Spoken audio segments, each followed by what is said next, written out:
Hello again and welcome to the video. My name is Wade Smith and once again I am a third degree brown belt in Isshinryu karate. Um, so this video is also about the 10-second rule of Isshinryu self-defense. And so people may, not believe me when I'm saying that yes, we can win any street fight in 10 seconds or less because we're trained to that degree. Um,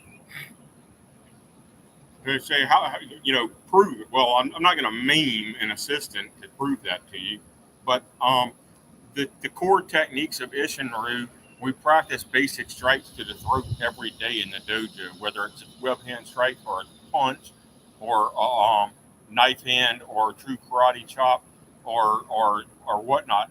All of our techniques are geared toward totally maiming our first attacker as quickly and efficiently as possible because of the two attack scenario, especially for women. They need to totally embarrass and destroy their first attacker to have any chance whatsoever against the second attacker. Um, so, you know, what is this kamai that comes out of one kata, this kamai and then crush that comes out of one kata? We're breaking the person's hip bone, actually, is what the official bunkai of Grandmaster Shimopuku is. But you can also be breaking or dislocating the shoulder or elbow or wrist here with that same ripping motion that I already described a couple times in another video. But the point is, we know from real self defense situations and real military situations what this does to the leg when you have an inside or outside heel hook, or what it does to the arm when you have some sort of wrist lock in addition to that ripping motion against the elbow and the wrist. We know how it rips the elbow and the wrist and the shoulder apart. And so once you destroy, I mean, this person needs reconstructive surgery after we're done with them in our street self-defense situation. You've got to understand that if whether it's their elbow or their shoulder or their wrist or their hip, they literally need reconstructive surgery and 6 months to 2 years of rehabilitation after they're stupid enough to attack an Isshinryu student on the street. That's what I'm talking about, instantaneous destructive force. And it has to be that way against your first attacker just to get the second attacker's attention, to get them to either run away or still have a chance to beat them. All right, so again, we're going to cross heel stomp kick the side of the knee, or we're going to forward angle kick the side of the knee. We're going to absolutely destroy that leg and kick it out from under them, and they're going to need reconstructive surgery on their knee by the time we're done kicking them in the knee. And it only takes one or two kicks to permanently maim them. All right. Um, I know the femur is the bone in the top of the leg, so it's not the ones down here. It's the fibula and tibia. All right. Um, So if you cross heel stomp kick someone to the side of their shin, you can actually break one or both of those bones, okay, in their leg, and then they need reconstructive surgery on their leg, and they may even lose an inch off of their leg because this is going to be a nasty three-dimensional break when you cross heel stomp kick like that. It's going to be spiral and straight line fractures all up and down their leg when you do that to somebody. Um, Same thing with the foot. If the only thing you can do is cross heel stomp kick straight to the top of the foot, you're going to crush bones in their foot, and at least then you'll be able to run away because they sure as heck won't be able to run on that foot. Um, you've got your five finger eye gouge, which you know um, you can severely damage or destroy their eyeballs with one or more of their eyeballs with a finger when you're throwing a full force five finger eye gouge. All right. Um, because this isn't like the Three Stooges where we're throwing two fingers and it's just a joke or whatnot. We're really going to try to get in there and rip their eyeballs out. We're going to try to break the bones in their orbitals in the back of the eye sockets. All right, is how hard we're trying to hit somebody in the eyes or the throat, for example, if we're going to do a spear hand or whatever we're doing to the throat. Um, so that's instantaneous destructive force. That's the 10-second rule of Isshinryu karate self-defense.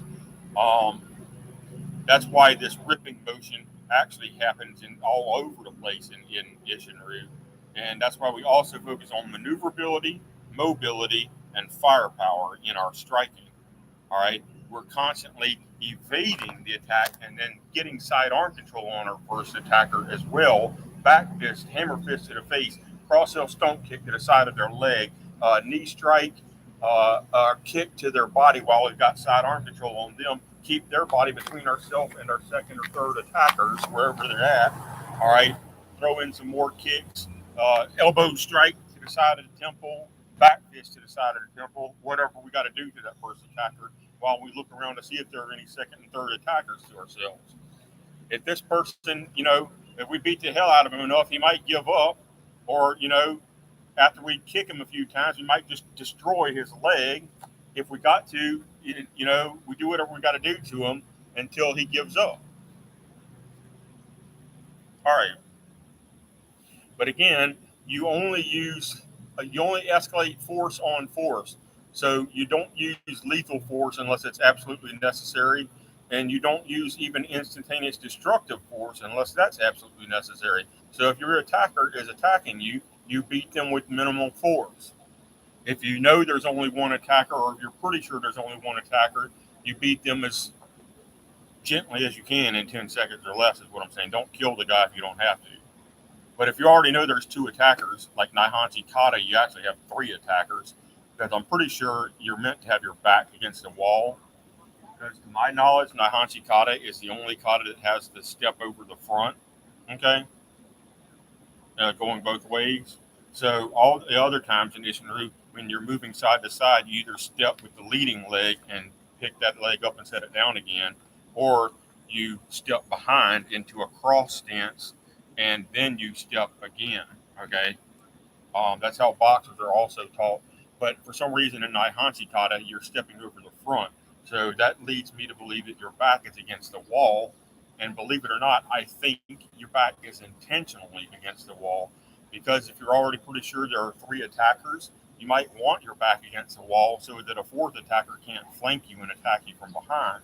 Now you know there's three mid-level belts attacking you, and you're really in for a fight. So hopefully you're a black belt or brown belt or above, and you can really kick ass, because it seems to me that Naihanchi Kata is actually teaching you how to fight three attackers. And not only that, they're competent enough to use martial arts such as leg sweeps, that you're avoiding the sweep. And they also know some grappling, because they're close enough, one of them is close enough that we're actually using 6 to 12 elbow strikes instead of uppercut strikes from standing guard. So,